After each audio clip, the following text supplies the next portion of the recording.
Sila yung mga nasunugan sa bangbang nung Sabado na madaling araw.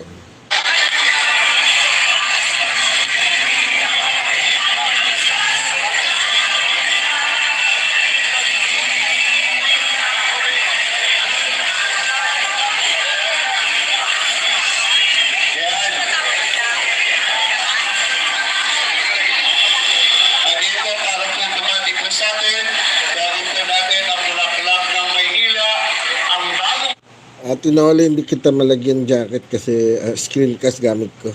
Mamaya na lang pagkatapos ang live. Batang Maynila, magandang tanghali po sa inyo lahat.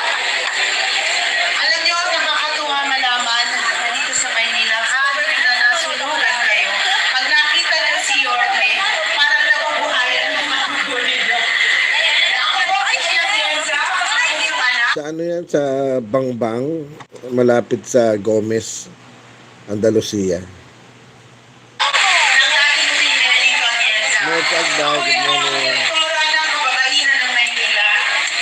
Pero ako rin ay isang magulang. Akala ng iba bata ko. Anak ko ako. Nakita nila ako anak. Tinitingnan ko kayo ngayon at nakikita ko pag sa puso ninyo. Alam ko yung pakiramdam na bilang isang magulang, magtatrabaho ka buong buhay mo para makaipon ng gamit para sa iyong pamilya. Tapos sa isang iglap, may mangyayaring karumal-dumal na biglang mawawala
araw sa inyo. Nananalian na ba kayo? Di ba? Tapos na, pwede pa kayo. Kami ni Sisi, di ba? Kasi galing din kami doon sa Laya.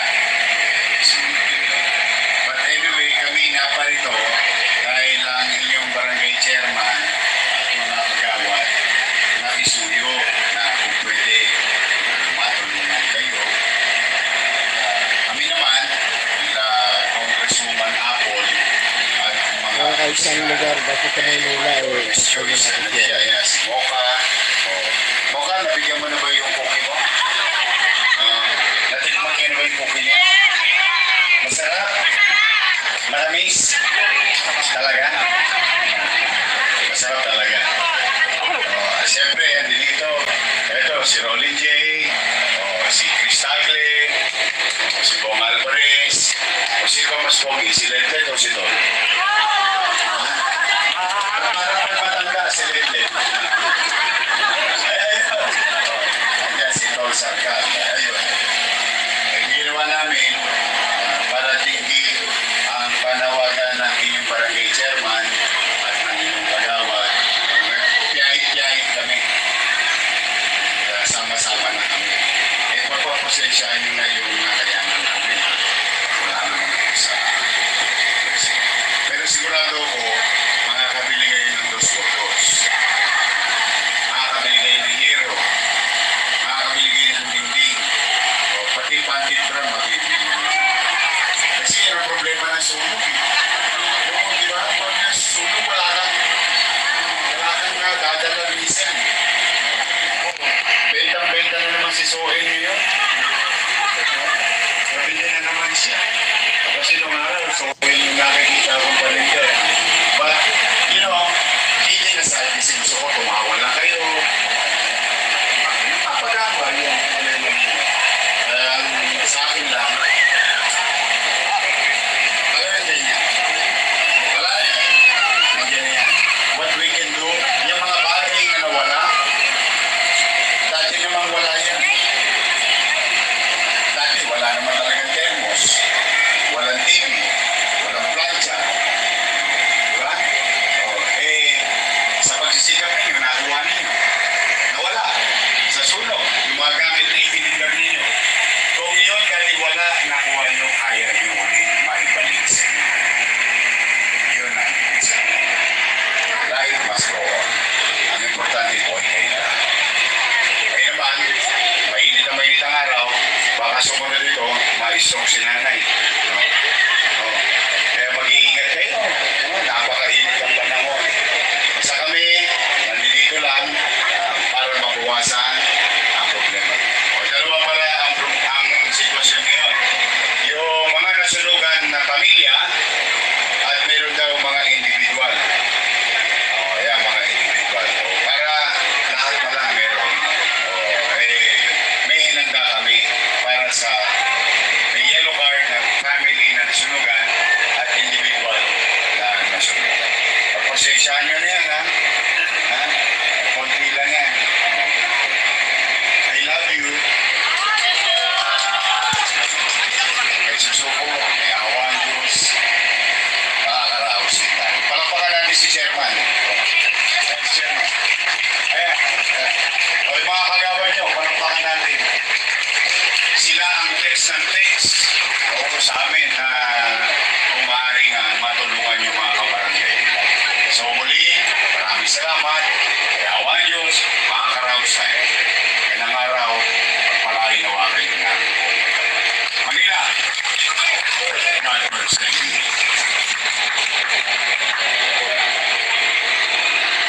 Maraming salamat po, Your ISKO Moreno Tumagoso.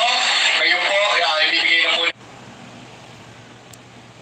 In the race to become mayor of the capital city of the Philippines, ISKO Moreno is polling at an astounding 86%, while incumbent Mayor Hani Lacuna trailing at just 8%. Now that is according to the latest research by Okta. Why is that?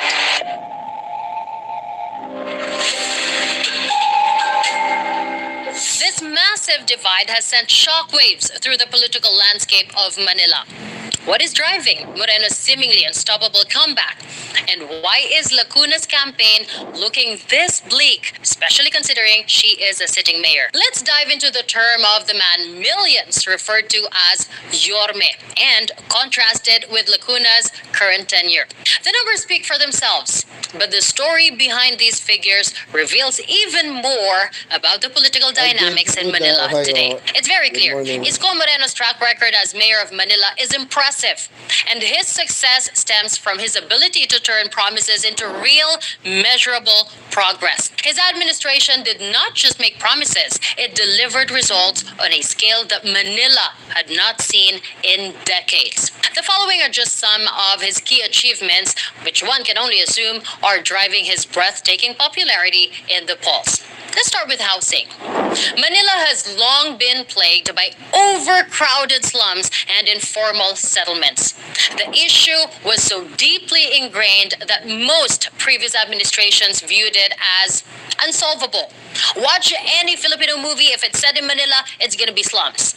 Yet, ISKO dared to tackle the housing crisis head on. First, Moreno built the impressive condominiums 1 and 2, the Binondominium 1, and the Base community. Then came the San Lazaro, the San Sebastian, and Pedro Hill residences, projects referred to by many Manileños as revolutionary in both scope and impact. ISKO calls the projects pabahay sa loob ng Maynila or in-city vertical housing reminiscent of Singapore. All this done in one term. These high-rise community or condominium complexes provided thousands of families with safe, modern, and dignified homes. The first 2 condominium towers, located in Tondo, obviously, were designed to house around 336 families per tower, while Binondominium was set to shelter around 168 families in each building. Now, these are not merely symbolic efforts, but a real transformation in the lives of Manila's urban poor. The contrast between the dangerous shanties that residents used to live in and the new sustainable housing could not be starker. Let's now go to the second one, restoring public spaces. Another of ISKO Moreno's most significant accomplishments was his historic cleanup of Manila's streets. I love this, particularly in chaotic and congested areas like Divisoria, Quiapo, and Blumentritt. For years, these areas were virtually synonymous with illegal vendors clogging the roads, disorder, and unmanageable traffic. Under Moreno's leadership, the clutter and chaos were replaced with order. He organized the vendors and cleared the roadways, making these spaces functional again. For instance, Divisoria, the city's major commercial hub, underwent a dramatic transformation that saw vendors relocated to designated areas, while traffic once again began to flow freely. This effort was not without controversy, of course. Critics accused him of being too harsh, but the impact undeniable. According to the Metro Manila Development Authority, or MMDA, traffic congestion in some of these key areas dropped by 20 to 30% after the cleanup. Imagine that, 20 to 30%. That improved daily commutes for thousands of Manileños, and people like me actually wanted to go there. Now, social welfare. Moreno also focused on these, often overlooked by previous administrations, particularly the elderly. His Kalinga sa Matatanda program provided monthly cash aid, free medical checkups, and access to essential medicines to the city's senior citizens. This was a crucial intervention in a city where many elderly residents do not have pensions, not even access to adequate health care. Now, one of the standout elements of this program was its inclusivity. Beyond financial assistance, the initiative also provided employment opportunities for able-bodied seniors. Where in the Philippines do you see that? Maybe only in Manila. Many elderly citizens were employed as greeters in fast food chains and other establishments, providing them not only income, but also a sense of purpose and community. The results of this program were tangible. Ohio. According to the Department of Social Welfare and Development, or the DSWD, over 100,000 senior citizens benefited from the cash assistance during Moreno's term, significantly easing the financial burden on their families. The families taking care of them.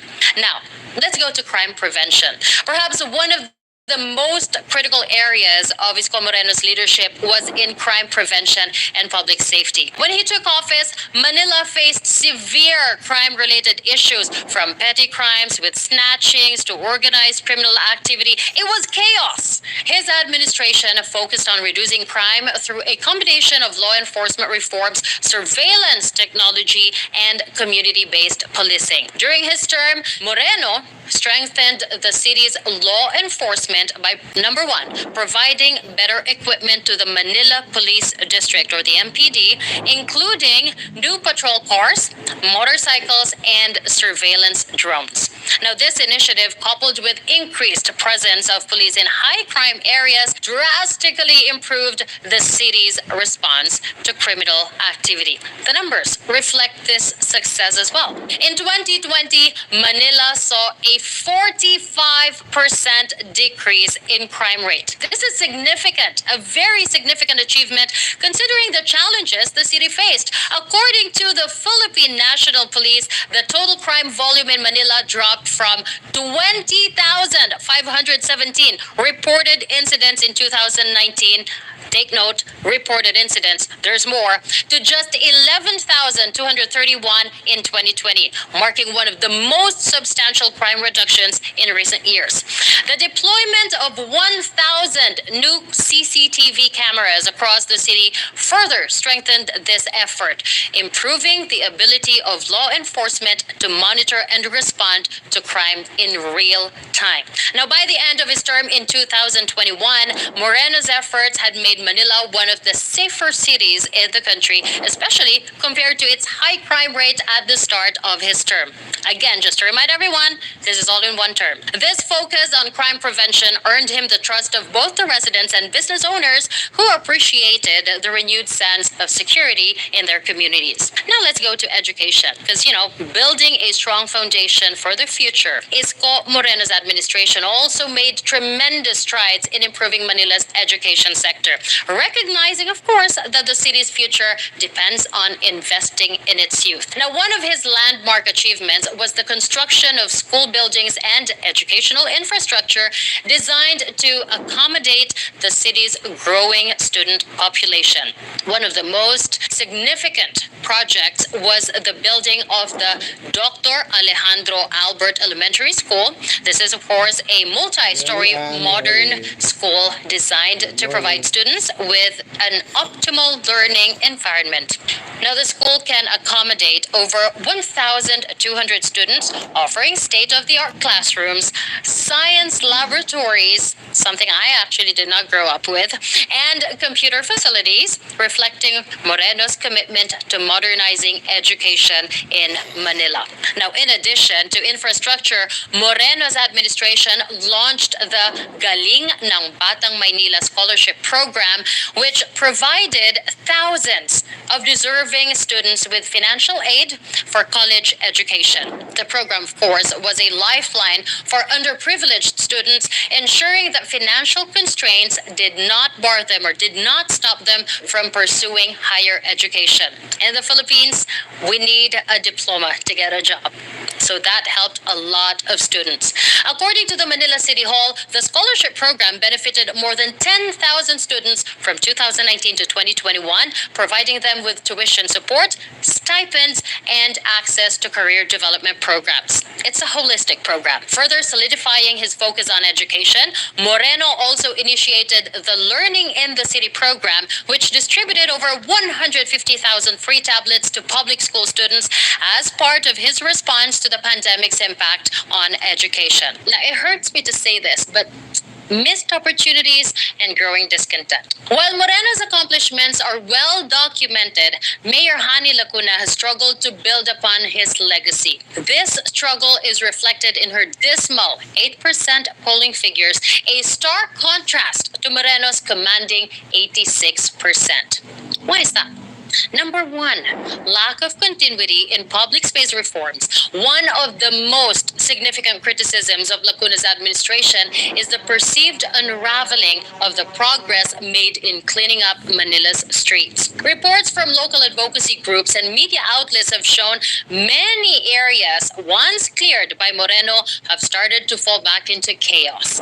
Illegal vending, traffic congestion, and disorder have all returned to places like Divisoria and Quiapo, undoing much of the hard work that had been done. This backslide has frustrated many residents who had come to appreciate the order and cleanliness restored by Moreno. Now, the Manila Development Authority, again the MMDA, reports that traffic congestion in key areas has begun to rise again, with a 15% increase in vehicle delays in previously already decongested zones. Number two, spike in crime. While crime rates saw a significant decline under Moreno's administration, they have slowly started to rise again under Lacuna's tenure. The PNP made this report. The petty crime, particularly theft and street crimes, have increased by 12% in 2023 compared to the previous year. Residents have expressed growing concerns about safety, with many claiming that the once effective law enforcement initiatives have not been maintained or expanded under Lacuna's leadership. Even more damning for Lacuna is that the Numbeo Crime Index as of September 2024 ranks Manila as the single most dangerous city in Southeast Asia. Of late, Lacuna had this to say. Very difficult on my end yung bayaran yung mga loans na yon. There have been a lot of complaints sa traffic, yung pangungotong. Unfortunately, napakarami po niyang binitawan na mga salita na hindi totoo. At hindi lang po pagpapapogi ito. I guess it does not take a genius to see why she's acting this way. If the roles were reversed and it was Lacuna surging ahead in the polls, one could assume that she'd be behaving in a vastly different way. I mean, I'm certain that outside the world of politics, Hari Lacuna is a very good, decent human being. She's actually very sweet. I've met her once. I love her. But the aggression and attacks, the need to run a negative campaign, the palpable desperation are all, well, at least by my humble estimation, the symptoms of a leader experiencing a deep fear as she feels her grip on Manila's mayorship slipping through her fingers. Well, in contrast, this is how ISKO has been carrying himself throughout the campaign thus far. Kaya lang, siyempre, you're only hoping na magdesisyon sila and they will listen to the hinahing ng taong bayan. When you gave her the mayorship after you ran for the presidency. No, the people of Manila gave her No, the I mean, mayorship. sorry, when you gave her your full support, when you gave her your full support to be the next nagsuporta talaga to be the next mayor of Manila, did that not was there not parang you were not returning the gratitude or the utang na loob? Kasi diba sabi mo laki ng utang na loob sa dad niya. Yeah, that's the... But you kind of paid that back, no? Am I wrong? Am I wrong to sit like that Katulad way? nga ang ulitin ko, Franco, tayong mga Pilipino, ewan ko, hindi naman siguro lahat, but I for one of many maybe, kapag may utang na loob ka kasi, ako, tinatanaw ko yun habang buhay. I see. Okay. Kaya lamang dito kasi, yung bigat ng pinagkakautangan mo ng utang na loob, isang pamilya, o yung mamamayang, milyong mamamayan nagbigay sa iyo ng pagkakataon. Pag tinimbang mo yun, siguro, hindi naman siguro madaling, mahirap intindihin yun. Mahal ko ang mga taga Maynila. You know, Franco, straightforward. Noong pandemic,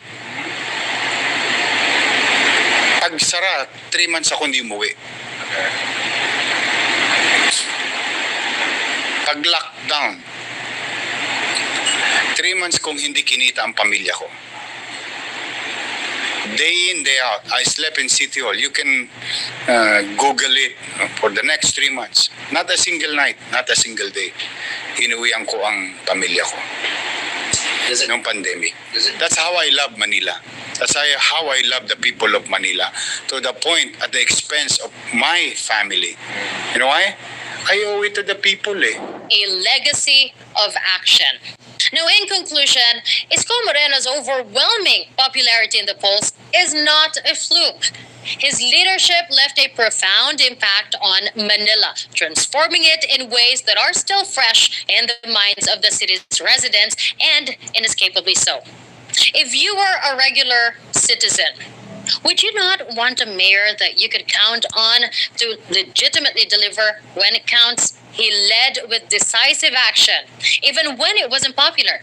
Isko Moreno did not shy away from challenges. His administration proved that with the right vision and a resolute political will, even Manila's toughest problems could be conquered. Lacuna, according to the majority, has failed to maintain that momentum. And the choice between the two Manileños could not be clearer.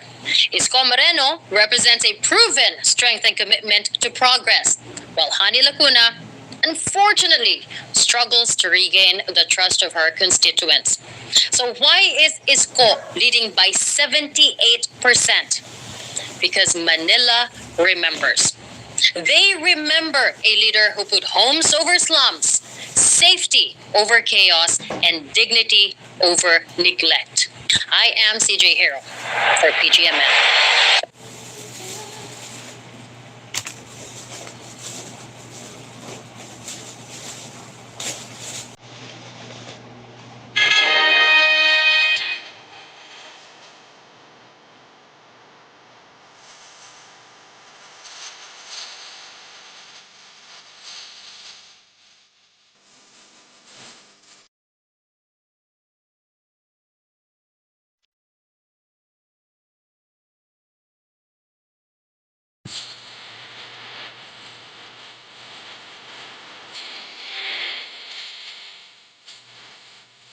Ano pa naman ba yung